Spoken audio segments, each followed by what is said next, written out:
There is no single best practice for building or improving the portfolio. Portfolio management is a fluid and dynamic process of trying to create and maintain the perfect homeostasis between optimizing capacity and demand against a series of criteria and constraints whereby new discovery initiatives and projects are evaluated, selected, and prioritized. Priorities of active projects are constantly being updated and evaluated. Existing assets may be maintained, re-engineered, phased out, or repositioned. Building and maintaining the portfolio is a balancing act that is both an art and a science. It is an art due to the non-numeric, subjective, qualitative, intangible, and uncertain variables factored into evaluating and assessing investments in the portfolio. It is a science due to the numeric, objective, quantitative, tangible, and reliable information and data that are also used for evaluation and assessment. The importance and criticality, and thus the weighting and priority, of the art and the science vary by organization and by industry. In addition, rankings of these factors are constantly being adjusted, due to continuous internal and external changes and events. Building the portfolio employs portfolio management techniques for investment, resource planning, and decision-making to identify and select trade-offs involving costs, benefits, risks, and timing. Trade-offs for portfolio management are not limited to financial measures, such as return on investment and net present value of a specific investment. Many other factors can and often should be included. Take a minute and review them.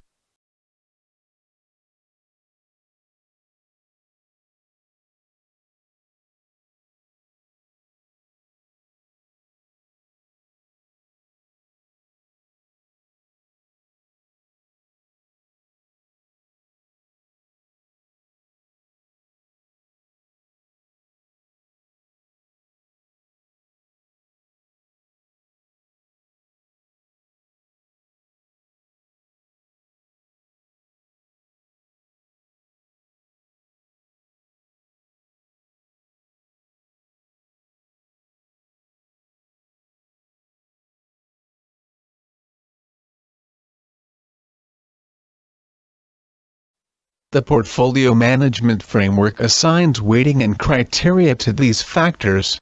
An emphasis on one or a few of the factors at the expense of others will possibly lead to far different results. For instance, an emphasis on minimizing risks would lead investments in the portfolio to demonstrating poor shareholder returns, or value, and many unhappy employees, whose compensation might be tied to the performance of the organization. The magic is identifying the critical parameters, and obtaining the right emphasis and the right ranking of these factors, which are dependent on current and future internal and external priorities, conditions, trends, and events. Multiple iterations and trade-offs occur that require knowing which potential and existing investments are essential to meeting business objectives and which are undervalued, overvalued, redundant, and show diminishing rates of return. A balance between the rigor in which a portfolio management process is applied with high accuracy and the level of precision required to make a decision must be determined. The amount of data collected and time required to reach a decision should be determined by the impact, criticality, size, and duration of an investment. However, diminishing marginal returns can result from collecting and analyzing too much data over a long period of time. Investment decisions in the discovery and project phases can be based on reasonably accurate estimates.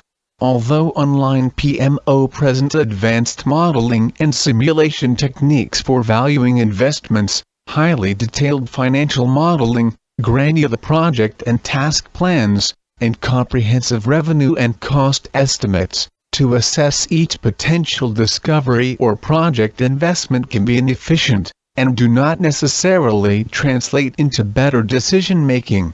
Summary-level data and estimates are usually reliable indicators, assuming that historical data are reasonably accurate, benchmarking data are attainable, and accounting systems and forecasts are kept up to date.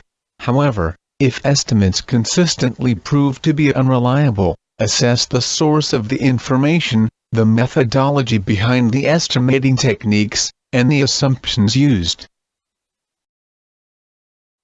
Before going into detail about the portfolio management phases and accompanying tasks, it is important to understand that business strategies drives an organization's priorities.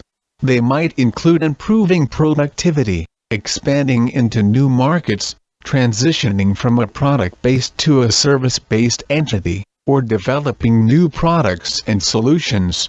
Strategic fit and alignment between an investment and business and strategic objectives are key factors in making portfolio decisions, so it follows that understanding business strategy is vital. In many instances, business strategy is not readily available or does not exist. This is why strategic drift, or the difference between actual strategy and intended strategy, is so wide and pervasive in many organizations. All projects essentially fit the defector strategy. The primary reasons portfolio management processes are not executed successfully are due to people aspects. At its bare essence, portfolio management is a people process. It is about gaining consensus and effecting change. Achieving the highest level of portfolio management maturity requires a new mindset that is not pervasive in the majority of organizations. A mindset is required to run as a business, defining and widely communicating business strategies, providing measurable returns, and delivering business value and results. Take a minute to review what portfolio management should result in.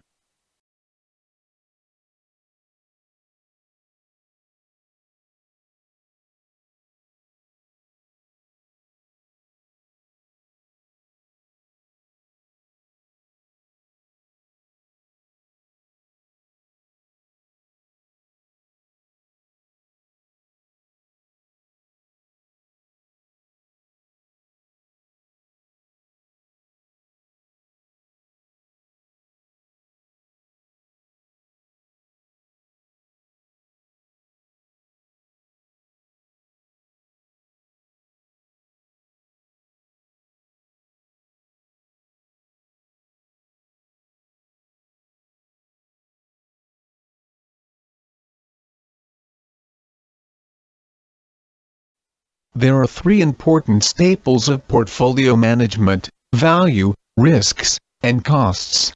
Organizations must have a keen understanding of the business with respect to value, risks, and costs. Online-PMO suggests to take the value, risks and costs training next.